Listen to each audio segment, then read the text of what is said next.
A chuva torrencial caía sobre as ruas estreitas de Lisboa quando o telefone de Alexandre Mendes vibrou insistentemente no silêncio do seu apartamento no Bairro Alto.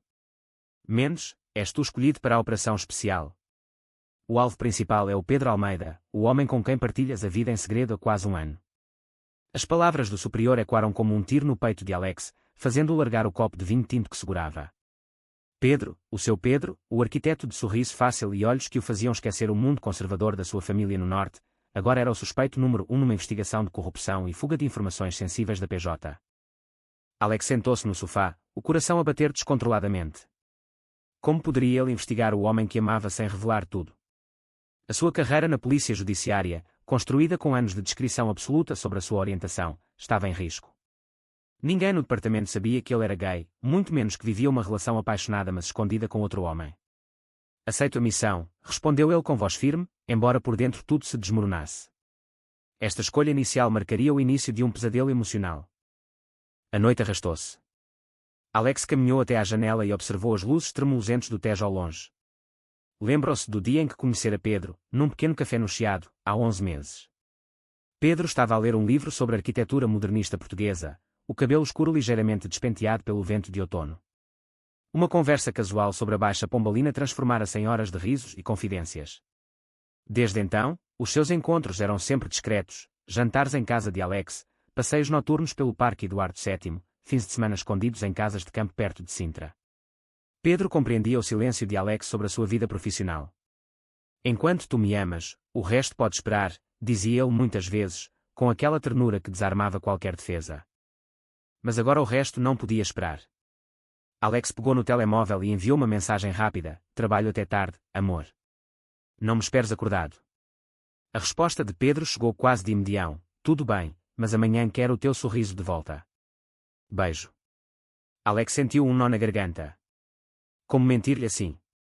Como olhar para aqueles olhos amanhã sabendo que, nos ficheiros da PJ, o nome dele aparecia ligado a transferências suspeitas de dados confidenciais. No dia seguinte, o quartel-general da Polícia Judiciária em Lisboa estava envolto numa névoa de café e tensão. O capitão Rodrigues, homem de bigode grisalho e voz rouca, distribuiu os dossiês. Operação Sombra. Alguém dentro ou próximo da PJ está a vender informações a uma rede de cibercrime. O Pedro Almeida, arquiteto na firma que presta serviços ao Ministério do Interior, é a nossa pista principal. Mendes, tu lideras o contacto inicial. Discreto, sem alarme. Alex assentiu, o rosto impassível, enquanto o suor lhe corria pelas costas. Durante o almoço, sozinho num canto da cantina, Alex folheou o relatório. Fotografias de Pedro em eventos profissionais, extratos bancários normais, mas uma transferência de 20 mil euros para uma conta offshore. Não pode ser, murmurou. Ele sabia que Pedro tinha ajudado o irmão mais novo com dívidas de jogo no ano passado, mas nunca falara de offshore. O conflito interior crescia. Amar Pedro significava confiar nele cegamente. Ser polícia significava duvidar de tudo. À tarde, Alex marcou uma reunião, casual, com Pedro no café onde se tinham conhecido.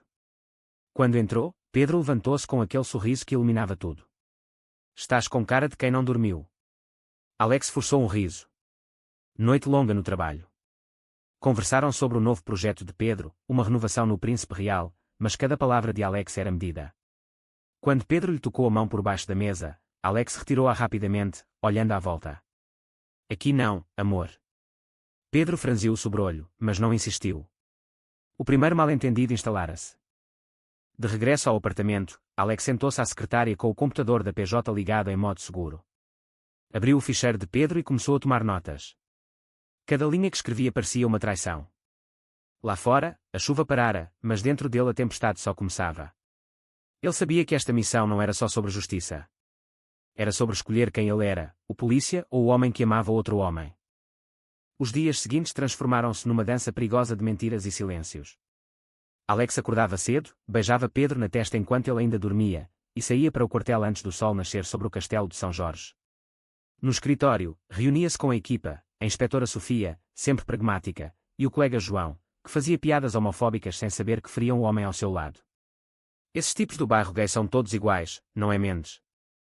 Tu que és solteiro, devias saber, dizia João com uma gargalhada. Alex sorria forçado, o estômago revirado. À noite, regressava à casa e encontrava Pedro a preparar jantar, velas acesas, música baixa de fado moderno. Hoje fiz bacalhau à Brás, o teu favorito. Sentavam-se à mesa pequena, falavam do dia, mas Alex omitia tudo o que importava.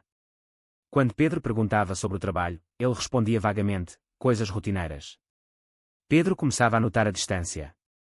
Estás diferente, Alex. A outra pessoa. A pergunta caía como uma pedra no peito. Não, claro que não. É só stress. Abraçavam-se no sofá, mas o beijo de Alex era mais cauteloso, como se temesse que o toque revelasse a verdade. No fim de semana, decidiram ir a Cascais de comboio, um dos poucos lugares onde podiam andar de mãos dadas sem medo. O mar batia nas rochas, o vento trazia cheiro a sal. Pedro parou, olhou para Alex. Sabes, eu aceito o teu silêncio sobre nós com a tua família, com o trabalho. Mas sinto que estás a esconder-me algo maior. Alex parou também, o coração apertado. Queria contar tudo, mas as ordens eram claras, confidencialidade absoluta. Confia em mim, Pedro. É complicado, mas amo-te. O beijo que se seguiu foi longo, urgente, como se ambos soubessem que o tempo juntos estava a ficar mais curto. De regresso a Lisboa, Alex recebeu uma chamada do capitão. Novas evidências. Uma mensagem cifrada do telemóvel de Almeida para o suspeito principal. Precisas de aceder ao computador dele sem ele saber. Alex sentiu o chão desaparecer. Invadir a privacidade de Pedro. Era demasiado. Nessa noite, enquanto Pedro tomava banho, Alex abriu o portátil dele, viu os projetos, os e-mails, e encontrou uma pasta escondida com o nome Família. Dentro, transferências para o irmão. Nada ilegal, mas o suficiente para levantar suspeitas na PJ. Fechou o computador, as mãos a tremer. A família de Alex telefonou no domingo. A mãe, de Braga, com a voz cheia de esperança: filho, quando nos apresentas uma rapariga? O teu pai pergunta sempre. Alex engoliu em seco.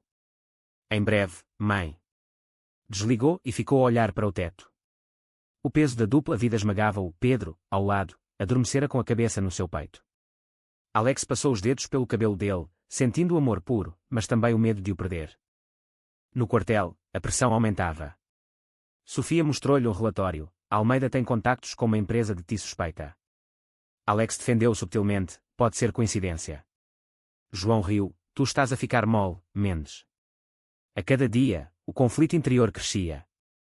Ele amava Pedro o suficiente para arriscar a carreira. Ou o dever vinha primeiro? A tensão atingiu um ponto crítico quando Pedro recebeu uma chamada estranha à meia-noite. Alex, acordado ao lado, ouviu a conversa sussurrada. Sim, eu envio os ficheiros amanhã. De manhã, Pedro explicou que era trabalho, um cliente urgente. Mas Alex já tinha a dúvida plantada. No escritório, pediu para ver as escutas. A mensagem era ambígua. O capitão pressionou, precisas de confrontá-lo indiretamente. Nessa tarde, Alex encontrou Pedro no escritório dele no Príncipe Real, como corre o projeto novo. Pedro sorriu, mas os olhos estavam cansados. Bem, mas há um cliente que me pede coisas estranhas. Alex sentiu o coração acelerar. Que tipo de coisas? Pedro hesitou. Dados, acessos. Nada demais. A conversa terminou com um abraço rápido, mas o mal-entendido instalara-se. Pedro começou a distanciar-se, achando que Alex suspeitava de infidelidade.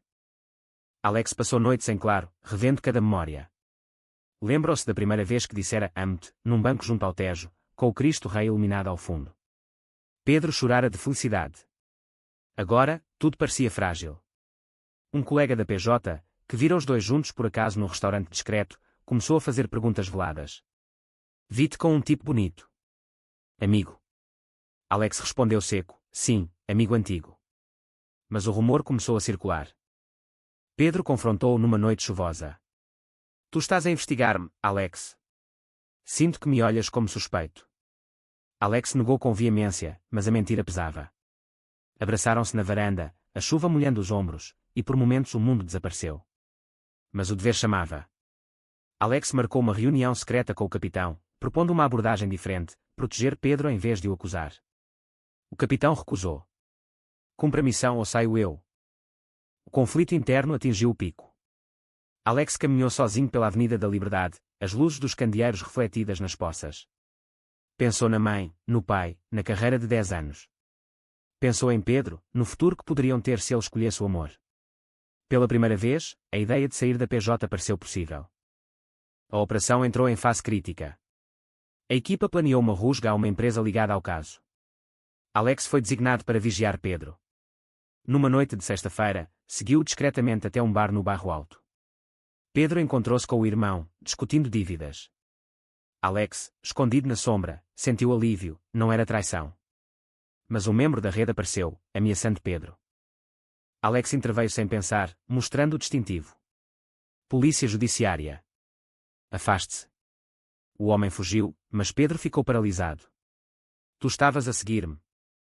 A dor na voz dele cortou Alex como uma faca. Explicou tudo no carro, a voz tremendo, a missão, o segredo, o medo. Pedro chorou. Confiei em ti com a minha vida e tu trataste-me como suspeito. Em casa, a discussão durou horas. Pedro queria espaço. Alex implorou. Eu escolho-te a ti. Sempre. Mas o dever ainda o prendia. No dia seguinte, no quartel, Alex pediu para ser retirado do caso. O capitão recusou, ameaçando relatório interno. Sofia, ao saber parte da verdade, apoiou discretamente. O amor não é fraqueza, Alex. A família veio a Lisboa de surpresa. A mãe notou a tensão.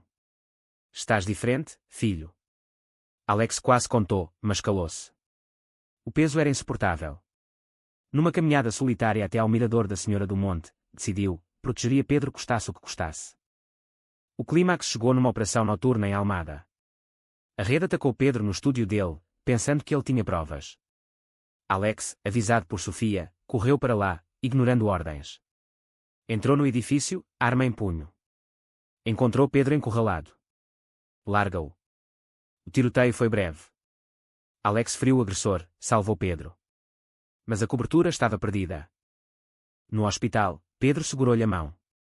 Tu escolheste-me. Alex sorriu apesar da dor no ombro. Sempre escolherei. O capitão chegou furioso, mas a prova que Alex recolhera inocentava Pedro completamente. A missão foi um sucesso parcial, mas Alex enfrentou sanções. A conversa com a família foi o mais difícil. Em Braga, sentado na cozinha antiga, Alex contou tudo. A mãe chorou, o pai ficou em silêncio. Filho, queremos que sejas feliz. O abraço que se seguiu foi o início da aceitação. Meses depois, Alex deixou a PJ e abriu uma pequena agência de segurança privada com Sofia. Pedro e ele mudaram-se para um apartamento maior no Príncipe Real, onde podiam ser livres. Os passeios de mão dada tornaram-se rotina. A família visitava, ainda a aprender, mas com amor. Alex crescera, do homem fechado ao que abraçava a sua verdade. Numa noite tranquila no terraço, com vista para o Tejo, Pedro perguntou, valeu a pena? Alex beijou, cada segundo. A vida seguia, mais rica, mais verdadeira. Será verdade que o amor autêntico exige sempre coragem para enfrentar os preconceitos, ou o segredo pode proteger para sempre? Verdadeiro ou falso?